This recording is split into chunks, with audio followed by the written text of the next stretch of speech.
introducing carbon farming in 2011, 2012, I could see it go right over my farmer buddies' heads. Yeah, it sounds cool, but you know, you can't scale that.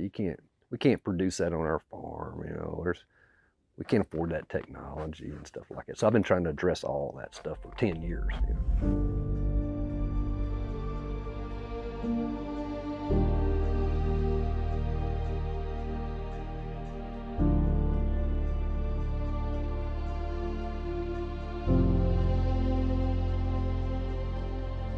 Hello, we're here today with Jody Hardin, a fifth-generational farmer from Arkansas, a mentor and a friend, and we're just catching up with him since we saw him last, and he was partaking some wisdom at one of our Indigenous events. And so, Jody, talk to us about what you've been up to since, man, I saw you a few years back. Yeah, we've been busy. I think as a farmer, I've evolved from thinking there was nothing to grow but specialty crops, and then we stumbled upon industrial hemp, and it took us for a deep dive, and we learned about this amazing plant that can remediate and be amazing tool for farmers, income, you know, and then we're seeing this amazing new solution to climate change appear, you know, and it's sort of, I think you and I both kind of saw it right at the same time that, you know, biochar, carbon capture, and pyrolysis were the future of farming. And it just lit a fire. And so in 2021, when the protocols, Vera Came out with them. came out with the biochar protocols, that was sort of what lit my fuse, and I've been running and I've done a lot of stuff to position myself. So tell me just a little bit about that.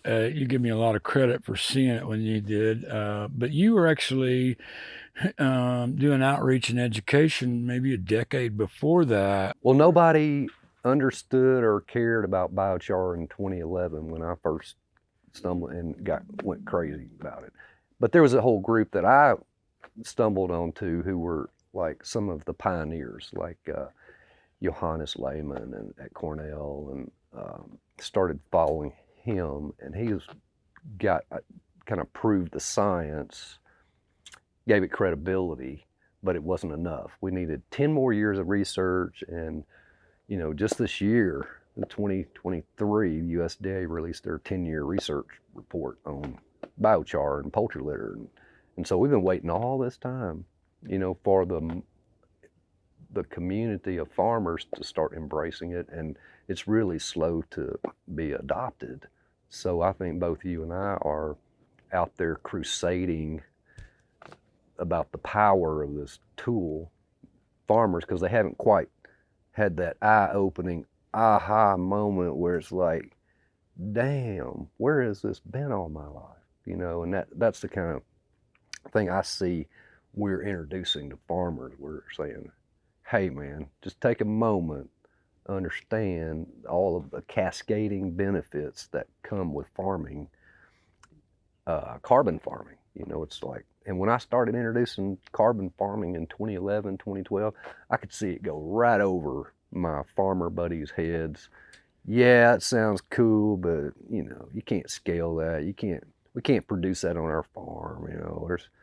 We can't afford that technology and stuff like that. So I've been trying to address all that stuff for 10 years, you know. Yeah, and I had to go out and meet people like Janet Hawks and now Brandon Smith, the author of the 336, to really, you know, kind of get the pieces to now, like you're talking about, you know, share that in a way that makes sense to everybody. And you said something about climate, you know, because the 336 is about soil health. Talk about that for a minute, because I know it's been kind of a hot potato, and even some of the other mentors that I work with, you know, their understanding of climate is similar to ours, but there seems to be no agreement on these carbon credits and climate smart activities. Tell us, I know you're involved in that. I know Hmm. you're helping kind of sort those things out. So, and I also know that, carbon credits aren't the problem. It's a lot of misinformation about them that are the problem. Hmm. And so, tell us what you've learned since we talked about that when, we were going, are they good? Are they bad? I don't know. Hmm. Well, I think if I were speaking to commercial, conventional farmers right now who are getting bombarded by, these carbon uh, capture projects, or soil carbon sequestration, uh, carbon credit, bait really is what it is, to incentivize farmers to start sequestering carbon. And most farmers do not understand. Once they completely understand, there's a bioeconomy and there's a circular economy that they can be part of. And once we start adding carbon to the soil, and there's that incentive that they can get there, I believe there's going to be mass adoption. But over the past 10 years, we've had had to wait for NRCS, and I begun to idolize the developer of the first, and I think is probably the catalyst for the huge movement that we're seeing right now.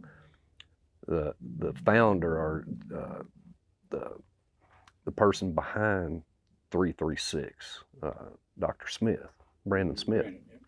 And so I started following him because I knew that they had a interim 808 program going on 25 states, and if that ever worked out, it could be something we could adopt here in Arkansas. Well, Arkansas adopted the 336 2 years ago, and last year was the first year that even NRCS really was familiar with it here in Arkansas. Knew how to process it. Yeah, but the same thing's going over on all the states. Some states are faster to adopt it than others, but what it does is reimburses farmers, who participate in the EQIP program.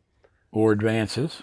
If you're historically underserved, you can get, payments so that you can afford to do it up front, and it's pretty amazing. But it's slow to be disseminated among NRCS. So we're a private group who realized, between Oklahoma and the Native American tribes that are along the Illinois River watershed that border Arkansas, we're just going to take it upon ourselves to form these conservation districts and start pushing it through. And that's what me and you are doing, is we're focused on getting these mass incentives for all the farmers around here, but we've been given the tools. And it's amazing the last couple of years what has happened, especially through the Inflation Reduction Act, that has just blown all this up and provide all of these grant opportunities to get our technology to the market or to get scaled up.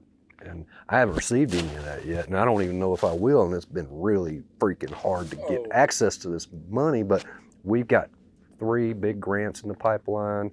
I've already been declined for 2, but it's all about getting these funds to these farmers so that we can get mass adoption of soil carbon. I want to back up just for a second and say, Oklahoma's even behind Arkansas, right? And it's important.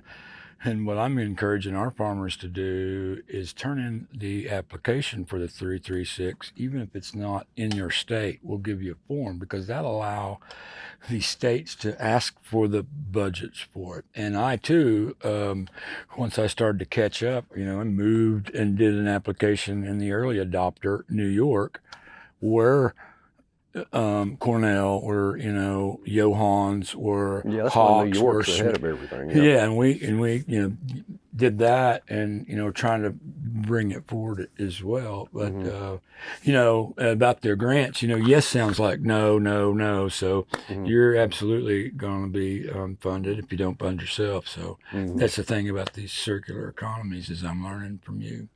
So carbon chicken project. We thought you brought that up a minute ago. Just tell us what that is. Well, the elevator pitch is we're upcycling, recycling chicken litter, combining it with carbon, which is the tool to provide enough financial incentives to remove it from a polluted watershed to another watershed that is using chemical-based fertilizers and they need the phosphorus that's coming from the other watershed. So we're trying to solve several problems all at once by building or proposing to build a regional biomass aggregation and recycling facility right in the heart of the nation's largest concentration of CAFOs, confined animal feeding operations. And 11 major poultry companies are targeted this area because of where we're located. Headquarters for Tyson, Simmons, there's Cargill, there's Smithfield, there's just all these massive companies that have inadvertently concentrated all of these poultry farms on top of the recreational water for Oklahoma. And it's been an 18-year-old lawsuit that carbon biochar can solve. And we can solve climate change on a regional basis and create a model with the Carbon Chicken Project by organizing everyone in the watershed to get behind a very enlightened, contemporary remediation project. And that's what we want to do. We want to collect all of the surplus poultry litter in this area that's leaching phosphorus into the tributaries that leach into the Illinois River, which flows down into Oklahoma and kills the fish and causes algal blooms and, diminishes the quality of recreation for Oklahoma. And it happens to flow into tribal lands. And they really haven't been able to figure out how to tackle it on their own. And I know there's struggles there for, to get it going like everywhere else. They're not unusual. Tell us about who that's going to benefit and complete the circle, because I heard CAFO, this new technology, and a generalization, and start with how it benefits the Indians first, or how talk about that economy where it starts in the community and goes up, because I know that's important to you as it is to me. Well, there's the poultry industry, everyone knows that it's not a good solution. It's like it's kind of a problem, confined animal feeding, and what it does to the farmers and producers is even more, destructive. Yep. And so what I feel my heart is to help some friends of mine who are somewhat indentured to their commercial poultry operation. And these are my Hmong friends that kind of open my eyes to their struggle with small margins, high debt, and they're not pursuing their dreams. They want to pursue their dreams, and that's what gets me interested. And I know that that's exactly the case for the Cherokee community, is right across the border from where their community is. And so I think the idea is to help improve their quality of life by helping them transition to a more sustainable form of agriculture. And really, they have the talent and the land and the assets to do this, but they don't have coordinated markets. And I've spent like 20, 30 years understanding Arkansas local food markets. And I feel like I've been given this gift to bring to this community and say, let's get organized, guys.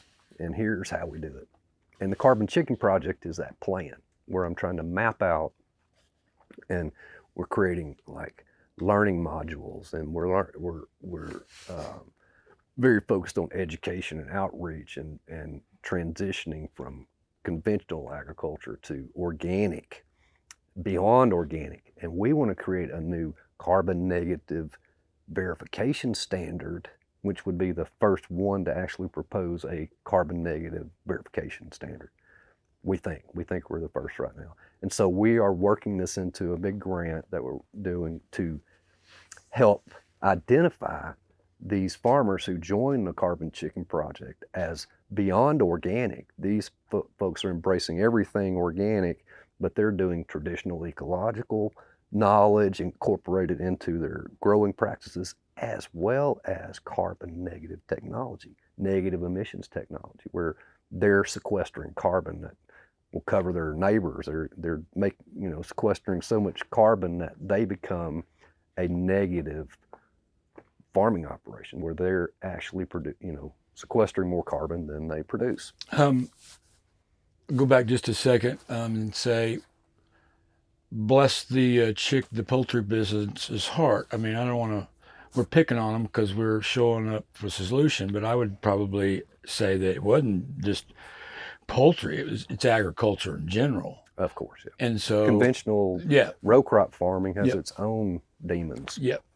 And so now back to tell us about, and because I know you shared some of the insight, and we hope to be part of the plan, but tell us about this. Is this going to be is this a future carbon negative strawberry plant, and why did we select this other than I used to think it was because I'm from Stillwell, but there's actually a better plan. Tell us about why you selected this. Well, it's, to me, we've been working with some of the seed bank at the Cherokee Nation.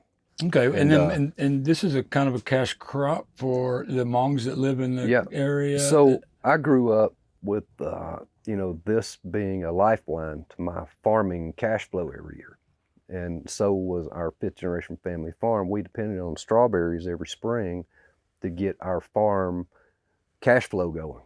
And it's a miracle. It's an amazing product. If you can grow it, if you can afford to develop the infrastructure for strawberries, it's a very high value crop that you can sell. A farmer has no problem selling strawberries, and it's a unique product because I've been at the farmer's market for 20 something years, and strawberries are absolutely the hottest selling product, and you make a high profit margin. So I know this because I've been through decades of being a farmer's market manager and seeing this product generate some serious income for farmers. And I know that if we get organized and we can produce a organic strawberry in this market in Northwest Arkansas, that we are going to have a hot product. And if we can do it carbon negative strawberry, and we can heat the chicken house that's been converted to a solar negative emissions chicken house, and the farmer's getting carbon credits, he's got a higher value crop than the poultry, where he's got a less than 3-cent margin, per bird. This is a game changer if we can figure out how to do it. But we got to massively organize, So folks, look forward and to seeing these, and potentially the next Strawberry Festival in Stillwell, the second Saturday in May. You'll be seeing indigenous carbon negative strawberries. Yep. Just real quickly, tell us about this. I think one of these are going to be in your work, and it's got history with your family, and definitely history with ours. And so it's important for us to, here's a squash that if you grow it, maybe one of the sweetest tasting squashes that you could ever grow. Yeah. And it's Cherokee Candy Roaster Squash. And what we like about it is you can grow it and you can set this on the shelf for a year. It doesn't take any refrigeration. And so another heirloom that's also a cash crop. Tell us about how, when you first started growing this with your... Yeah, amazing long history with that candy roaster. We had a agritourism event on our farm in Grady, Arkansas, Hardin Farms, for 19 years, I think. And we grew 80 acres of pumpkins, rotated around farm. My dad's a really skilled pumpkin farmer. And he started, we had a restaurant and cafe on our farm, kind of like a Cracker Barrel, but we had all our produce for sale, and we had a restaurant with waitresses and everything, like a little bakery, and we made these pumpkin pies, and we started using the candy roaster in the pies for a while, and everybody said, "Wow, that is the best! That is the sweetest, most delicious." And we started looking at all the other assets of that. It's a good winter keeper. It was fairly easy for us to grow. And we grew, mixed it in with 80 acres of pumpkins. So we just had, bushels and bushels and truckloads of them at that time. And people really didn't buy them. They didn't really understand how good they were. They just really missed it. So for us, it seems like that product has so much sugar. It's constantly a customer choice. Once they try it, they realize if they're a winter squash person, it has a lot of value. You can make a lot of stuff with it, delicious pies and pastries and all that. So it has so much utility. It's challenging to grow for some people, but when done right, this could be a big income producer for farmers because it's shelf stable too. We talked about a lot of great things. There's something that's also been on my mind because, as a farmer and a new farmer, just practicing old techniques and new things, you got to be a lawyer, a CPA, you got to be a farmer, a mechanic, a welder, and now a banker. And so there's this blockchain thing, and there's, all of this technology. And as someone who's learning all this, and I got some of the best in the world helping me, it's just one more layer of, how does this help? How does this work? Is there, we're looking for very simple solutions to complex problems, and I know you've been addressing that. So tell me how that's going to help from the community up. Well, I understood the whole carbon sink strategy has a big problem, a big issue with verification. So and I immediately saw that blockchain could solve the verification issue that the biochar producers were facing.